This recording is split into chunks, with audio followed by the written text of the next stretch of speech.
मोदी जी कह रहे हैं कि मैं सुप्रीम कोर्ट को भी नहीं मानता। जिस देश के प्रधानमंत्री उस देश की सर्वोच्च अदालत को नहीं मानते, उस देश का क्या भविष्य हो सकता है। सीधे सीधे वो कह रहे हैं सुप्रीम कोर्ट जो मर्जी आदेश पास करे, अगर मुझे सुप्रीम कोर्ट का आदेश पसंद नहीं आया तो मैं उसके खिलाफ कानून बना के सुप्रीम कोर्ट के आदेश को पलट दूंगा। इतना अहंकार हो गया इन लोगों को। इन लोगों ने देखा कि दिल्ली में आम आदमी पार्टी को हराना बहुत मुश्किल है। पिछले 4 चुनाव सीधे सीधे 2013 में, 2015 में, 2020 में और उसके बाद एमसीडी का चुनाव, सीधे सीधे 4 चुनाव बीजेपी आम आदमी पार्टी से दिल्ली में हार गई। दिल्ली के अंदर 25 साल से ज्यादा हो गए अब बीजेपी की सरकार नहीं बनी है। 25 साल से इनको वनवास दिल्ली के लोगों ने दिया हुआ है। तो इनको लगा कि आम आदमी पार्टी को हराना मुश्किल है, तो इन्होंने चोर दरवाजे से, पीछे से चोर दरवाजे से इन्होंने दिल्ली की सत्ता को हथियाने की कोशिश की है। दिल्ली के लोगों ने एक बार आम आदमी पार्टी को 70 में से 67 सीट दी और 3 सीट बीजेपी को दी।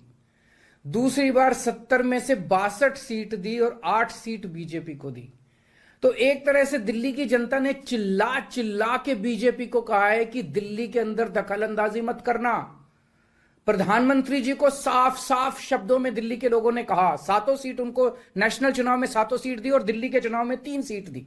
तो मोदी जी को साफ साफ दिल्ली की जनता ने कहा कि दिल्ली के काम में दखलंदाजी मत करना, आप देश संभालो।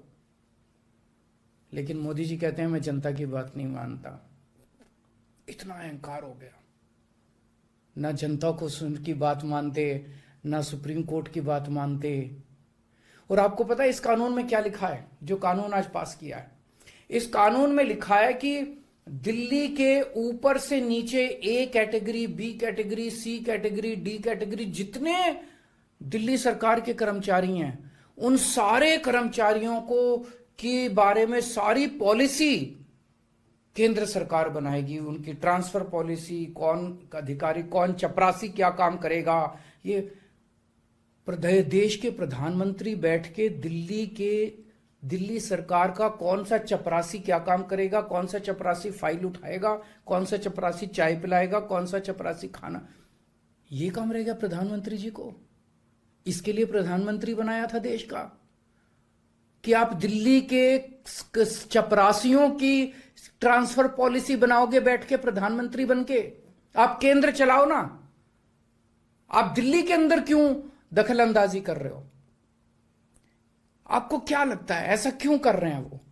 वो ऐसा इसलिए कर रहे हैं क्योंकि पिछले 7-8 साल में बिना किसी पावर के भी हम लोगों ने जो काम किए हैं, हमने इतने शानदार स्कूल बनाए, इतने शानदार अस्पताल बनाए, 24 घंटे बिजली कर दी, बिजली फ्री कर दी, पानी घर घर पहुंचा रहे हैं, सड़कें बनाई, इतने सारे काम हम लोगों ने कर दिए। इनसे वो काम नहीं हो रहे। 30-30 साल से गुजरात के अंदर इनकी सरकार है, बेड़ा गर्क है गुजरात का। हरियाणा के अंदर इनकी सरकार बनी, हरियाणा में बेड़ा गर्क है इनका।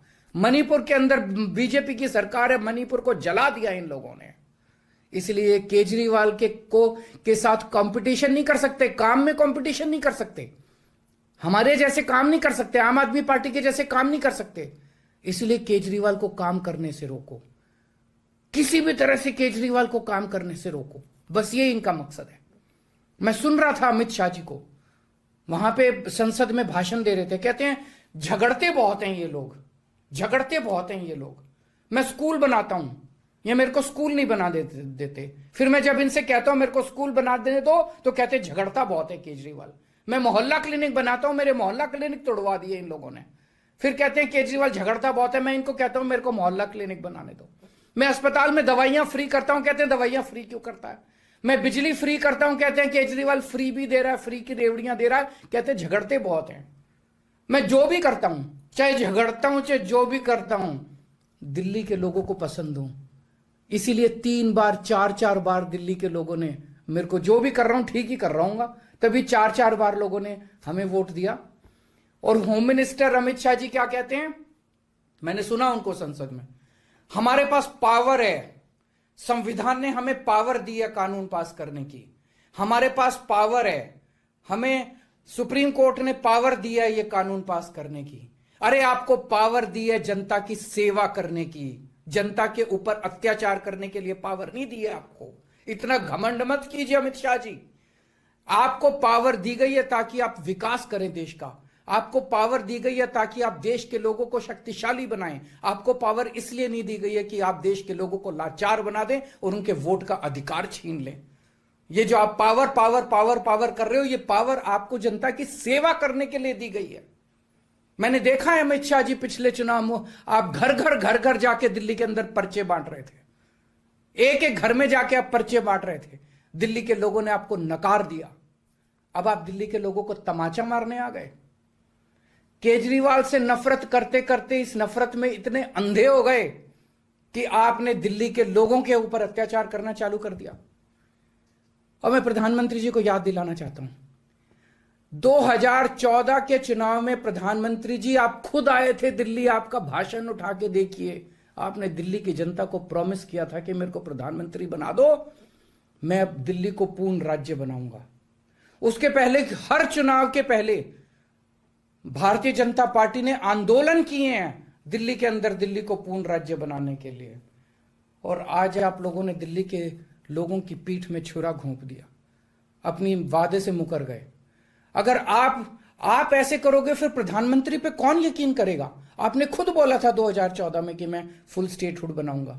फिर कौन जनता आपके ऊपर यकीन करेगी?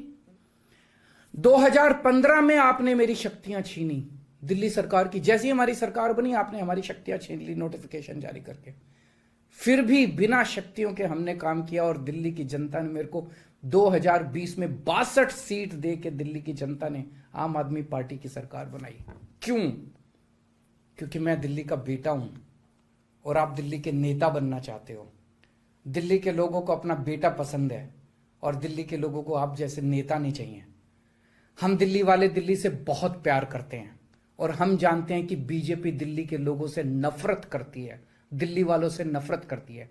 इस बार दिल्ली के लोग बीजेपी को एक भी सीट नहीं देंगे, लोकसभा में एक भी सीट नहीं देंगे। इस पूरे संघर्ष के अंदर बहुत सारी पार्टियों ने, बहुत सारे नेताओं ने दिल्ली के लोगों का साथ दिया। उन सब नेताओं को और उन सब पार्टियों को मैं तहे दिल से दिल्ली के 2 करोड़ लोगों की तरफ से शुक्रिया अदा करता हूं, धन्यवाद बोलता हूं। Chief Minister Arvind Kejriwal, his first reaction to the Rajya Sabha now clearing the Delhi services bill. It will now be sent to the President for her assent and it will become law, whereby a 3-member committee of the National Capital Civil Services Authority will have the final say on all transfers and appointments of all bureaucrats in the national capital in Delhi. So, the Chief Minister there politically reacting to the statements made by Amit Shah as well as those of the government in the House while the debate was taking place. Arvind Kejriwal saying that not a single seat the BJP will win in the next election.